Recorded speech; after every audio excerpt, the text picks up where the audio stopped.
बाळ काकाकडे गेली होतीस ना? कसं आहे बाळ?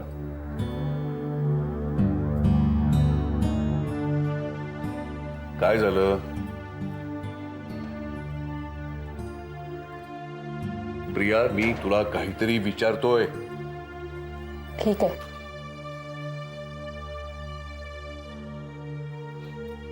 तिथे जाऊन काही उलट-सुलट बोलून नाही आलीस ना? जे खरं आहे ते सांगण्याचा प्रयत्न केला. म्हणजे वसुधा, काय काय झालं? मी तुला सांगितलं होतं हिला तरी पाठवू नकोस म्हणून. तू मला वचन दिलं होतंस तिथे जाऊन काही तमाशा करणार नाहीस म्हणून. नाहीच केलाय. मी अगदी शांतपणे बाळकाकाला आणि पूनम काकूला हे समजावण्याचा प्रयत्न केला की निखिलचा खून सुलेखानेच केलाय. प्रिया, पुरे. हे खरं आहे. ते खरंय?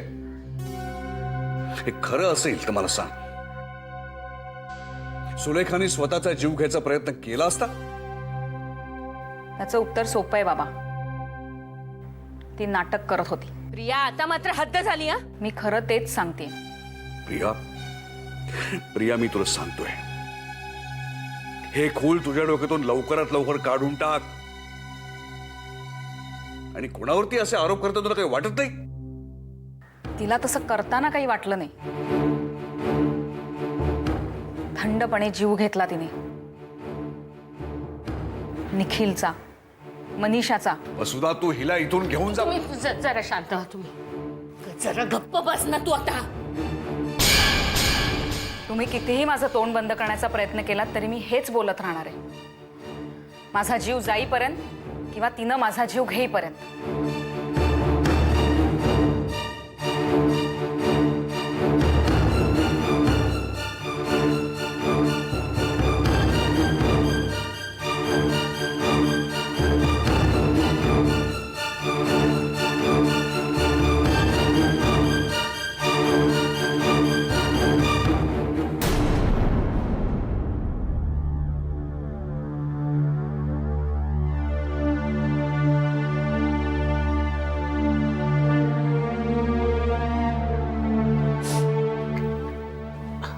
पूनम,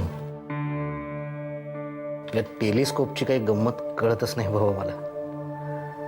मगाचपासून प्रयत्न करतोय, काही दिसतंय का? पण हा नेहमी तासन तास बघत बसायचा ना तारे.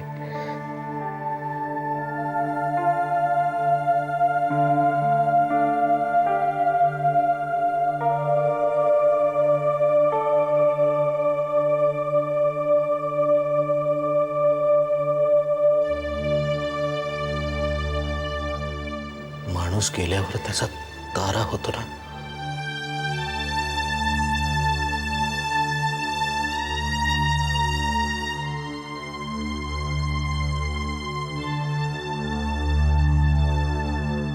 मला दिसेल का ग तो?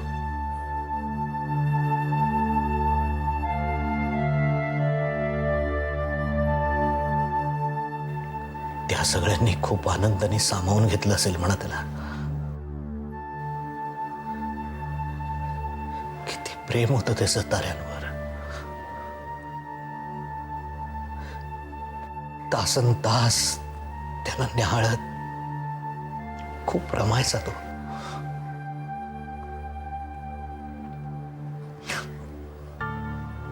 मला मला दिसेल.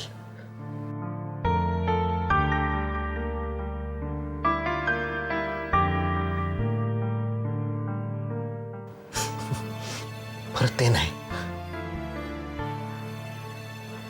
अगदी अगदी थोड्या वेळा करता, काही मिनिटांकरता परत येऊन जाईल. I just want to say sorry.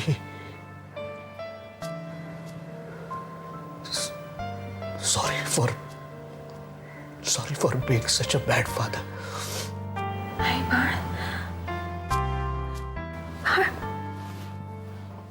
You were not a bad father. No, I was. एवढा काही चांगला बाप नव्हतो मी, पण पूनम मला त्याला सांगायचंय की माझं किती प्रेम होतं त्याच्यावर. आहे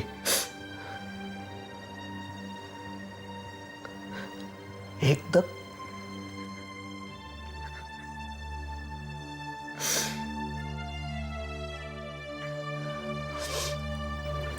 बट आय नो असं नसतं.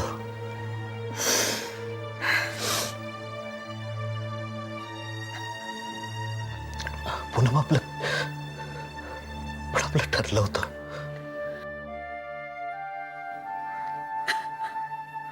तिघांनी आपण बाहेर जायचं, पण मोकळ्या गप्पा मारायच्या, सगळे गैरसमज दूर करायचे.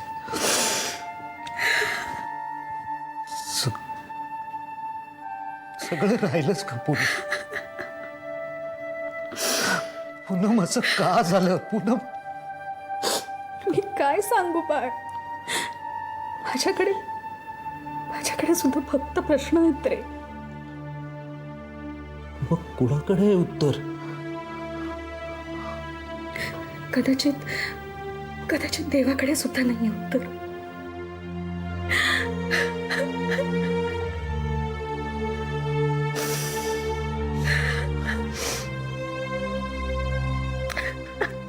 हे बस बस पूनम बस. आपलं काय ठरलंय पूनम?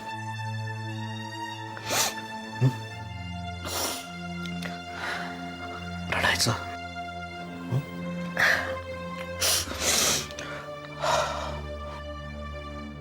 आपल्यासाठी कॉफी करून आण.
श्रीराम श्रीराम.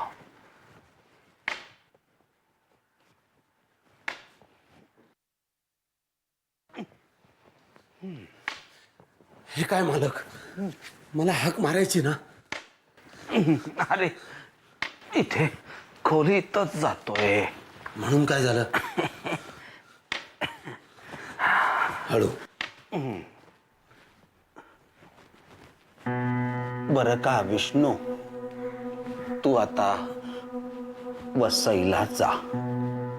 म्हणजे अरे तिथे वसईला आपली बरीच कामं पडली आहेत, ती कोण करणार? 4 दिवसांनी काही फरक नाही पडत मालक. चला. असं काय करतोस? मला इथे बराच वेळ लागू शकतो. पण तुमच्याशिवाय मी तिकडे एकटा कसा? प्रश्न विचारू नकोस. आधीच कमी आहेत का रे? आहेत मुलं माझी इथे, घेतील काळजी. बर. आणि 12व्या-13व्याला येणारच आहेस ना? हो. तेव्हा पुढचं ठरव. कळलं का? पण तुम्ही असे एकटे फिरत जाऊ नका. हो. कोणाला तरी हाक मारत जा. हो रे बाबा.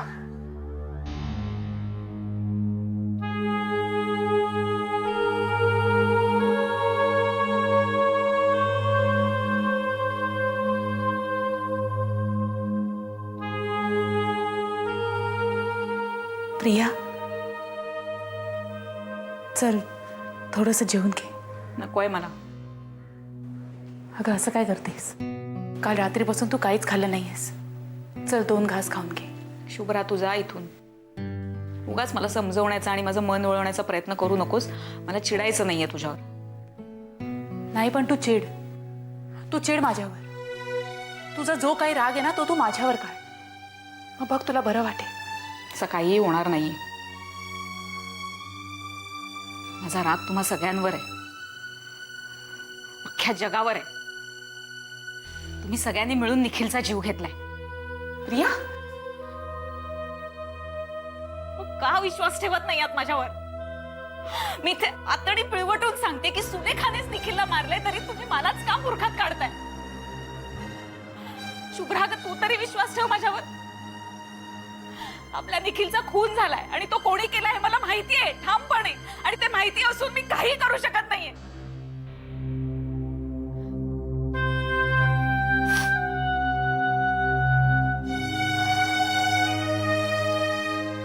नाही कसं,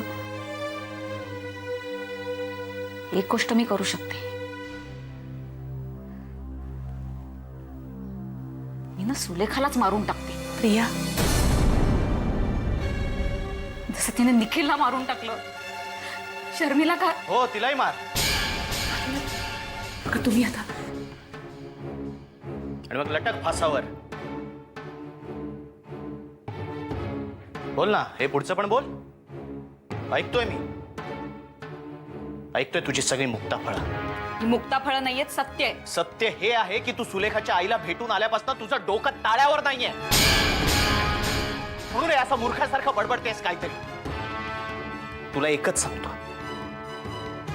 जोपर्यंत तुझं डोकं ताळ्यावर येत नाही ना, तोपर्यंत तू बाळकाकाच्या घरी जायचं नाहीस. आणि सुलेखाच्या तर आसपास सुद्धा फिरकायचं नाहीस. का रे सुलेखाची बाजू घेऊन एवढं भांडतोयस माझ्याशी? तुझं प्रेम आहे वाटतं अजूनही तिच्यावर एवढं. प्रिया,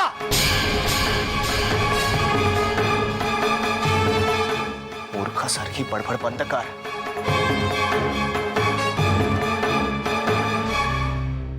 आदिनाथ, प्लीज तुम्ही शांत व्हा. मी समजूत काढते ना तिची. तुम्ही प्लीज जा. समजावलेला गरज आहे तिला समजावण्याची. आजपर्यंत तिचे खूप लाड केलेत ना, त्याचेच परिणाम आहेत हे. Start behaving yourself, Priya.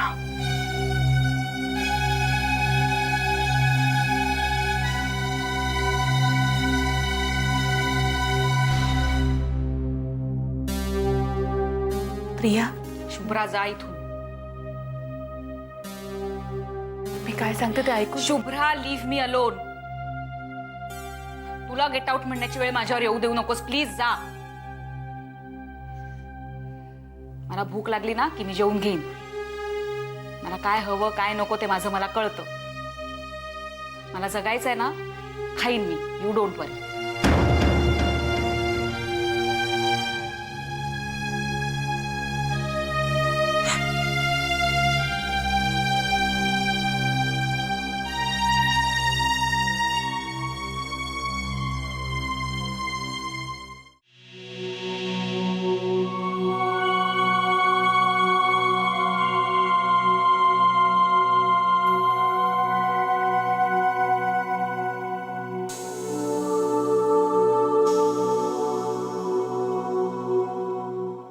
Sulekha, हे सुलेखा, चल 2 घास खाऊन घेतेस का? हं? अगं असं करून कसं चालेल सुलेखा? काल पण तू काही खाल्लेलं नाहीयेस. कालपासून तुझ्या पोटात काही नाहीये. चल खाऊन घे 2 घास. हं, चल. आत्या, एक विचारू? तू आधी 2 घास खाऊन घे आणि मग काय ते विचार. हा, मला खरंच भूक नाही.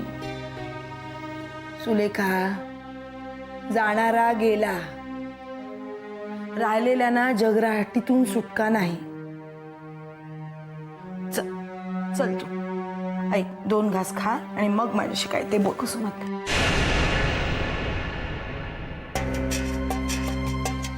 खरंच मी इतकी वाईट आहे का हो? कोण म्हणतंय असं? माझी आई म्हणते. आणि आणि ती ती प्रिया, ती म्हणालीच की 4 लोकांसमोर. आता ती 4 लोक 8 जणांना सांगणार आणि मग अख्खं जगच मला वाईट म्हणणार. जग गेलं खड्ड्यात. आपण नाही जगाची पर्वा करू. आपल्यावर बेततं तेव्हा आपल्या मदतीला धावून येतं का कोणी?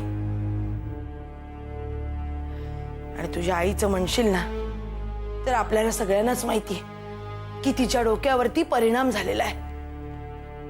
पण हा आजार संसर्गजन्य असतो हे नव्हतं मला माहिती. अगं त्या प्रियानं आणि निखिलनं तुझ्या आईला 4 दिवस लपवून ठेवलं होतं ना, तेव्हा या असल्या खुळचट कल्पना भरल्या असतील तिच्या डोक्यात. नाहीतरी त्या प्रियाला अक्कल थोडी कमीच आहे. 2 मुस्कटात दिल्या ना की मग सरळ येईल लाईनीवरती. आणि हे काम कोणी नाही केलं तर मलाच करावं लागणार आहे लवकरच.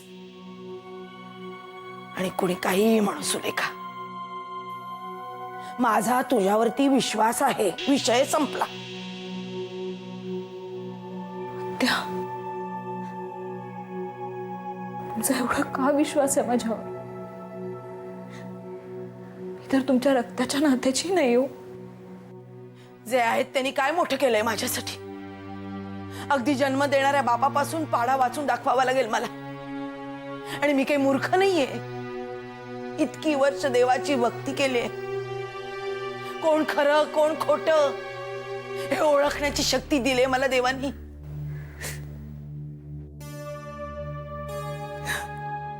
बरं ते जाऊ दे.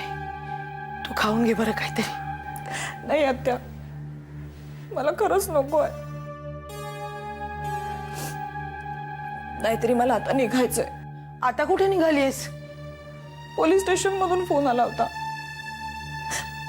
मला चौकशीसाठी बोलवलंय त्या लोकांनी.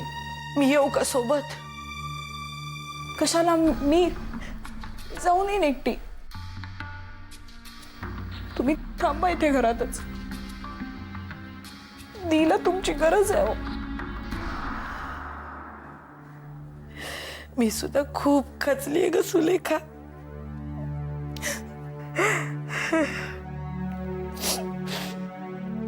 माझं आणि निखिलचं वाजायचं. रोज आमची भांडणं व्हायची. रोज आमचे वाद व्हायचे. त्याची आई गेल्यावरती मी अंगा खांद्यावरती खेळवलंय का त्याला? या हाताने भरवलाय त्याला. मी माझ्या हाताने गोधड शिवलेत त्याच्यासाठी. या हाताने थोपटून झोपवलंय त्याला. आणि आता तोच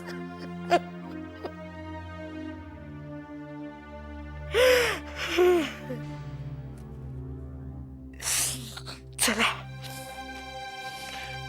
असं रडून नाही चालायचं.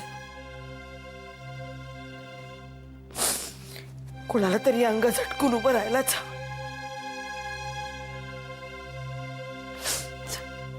आत्या,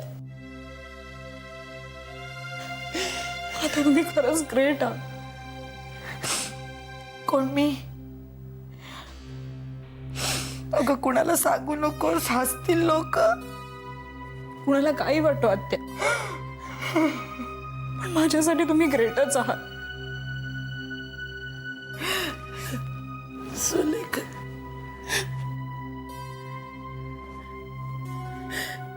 ये लवकर ये बाळा.